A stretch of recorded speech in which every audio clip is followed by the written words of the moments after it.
Eh? What a girl. Like was said, I'm Clay Harnham. I've been an active duty cop for over 2 decades now. And I'm tired. I'm very, very tired. I'm tired of the unconstitutional mandates. I'm tired of unelected health officials deciding our freedoms. I'm tired of watching families turn on each other. And I'm also tired of government-sponsored segregation.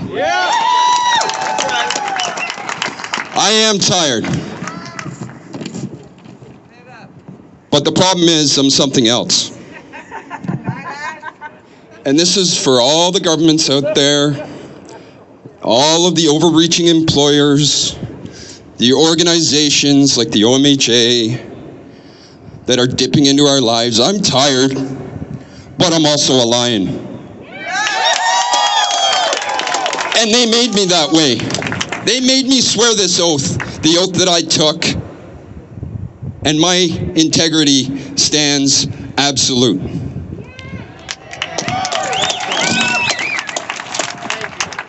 I will not fail.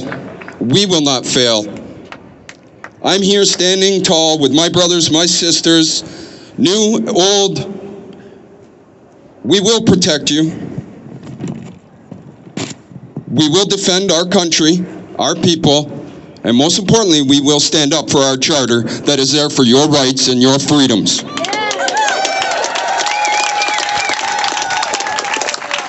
And here's another little part of that equation. Is, like Aaron just said, that POG started with a lot of retired members, and now we have more active members, and that's great. But here's a little secret for you. Even if you walk me out the door and take my job away, you can't take my integrity, and I will not give up that oath. You just make me one more of the retired members that are out here making sure this gets done, and we will not fail. Police on Guard is here for you. We are standing up for your rights, and that will not stop.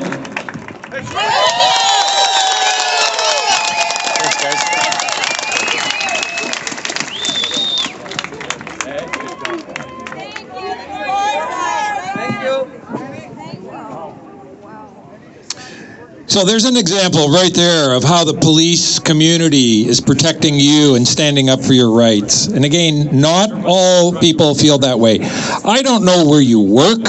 I don't know what your family situation is, and I don't know what kind of friends you associate with.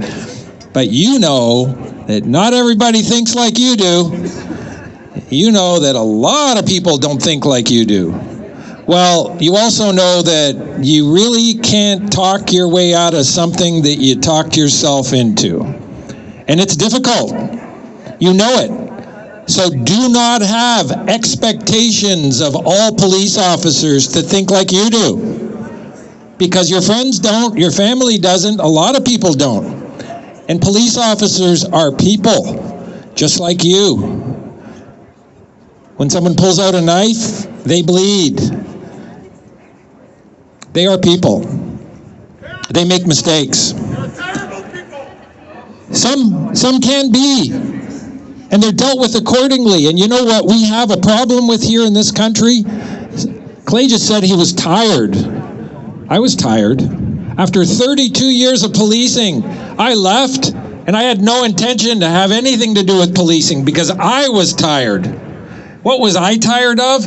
I was tired of the lack of accountability at the highest levels within that organization, with the lack of accountability with our political system, with the lack of transparency within our government and our institutions.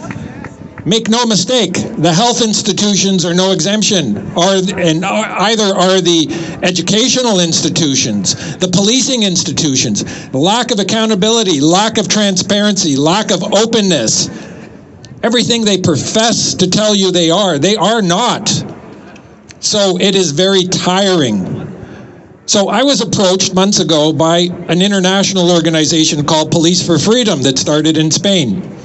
And they asked me to take on the position of the Ontario representative for that group, which I did. And I did begrudgingly when I first made it very clear that I would not be silenced. When I made it clear that that morning I had prepared a letter. And that letter was sort of like a diary that explained everything we are dealing with, what's causing it, who's responsible. And I said, I'm going to send you this letter because these are all my talking points based on my forensic examination of all the information I've gathered to date. And they looked at it and said, yes, we agree with every one of those points. So I became a member because I would not be silenced. I've been silenced in the past and I will not be silenced again. So I was then recently asked to become the Canadian National Representative of Police for Freedom. And what we do is we liaise with police officers. We bring attention to the truth. We ensure that our Constitution, our rights within our countries, and this is an international group, are maintained, and that we ensure that police officers operate on the highest level of their own ethical statements, and that their moral compasses are balanced. And that's what we do. But I wear several hats, and that's just one of them. The other, there is an investigative side, where there is no day that goes by that I'm not contacted on a single issue that we're dealing with. And so we form investigations. The beautiful thing is, you need authorization within the police departments to conduct an investigation. But when you're a civilian, you can conduct all the investigations you want. You don't need permission.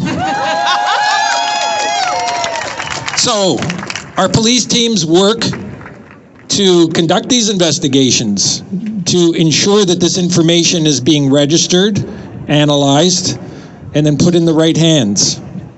Those challenges Police on Guard are initiating are also being initiated by other agencies, and we're working very hard at that. At this time, I want to bring up Sean Jeffrey.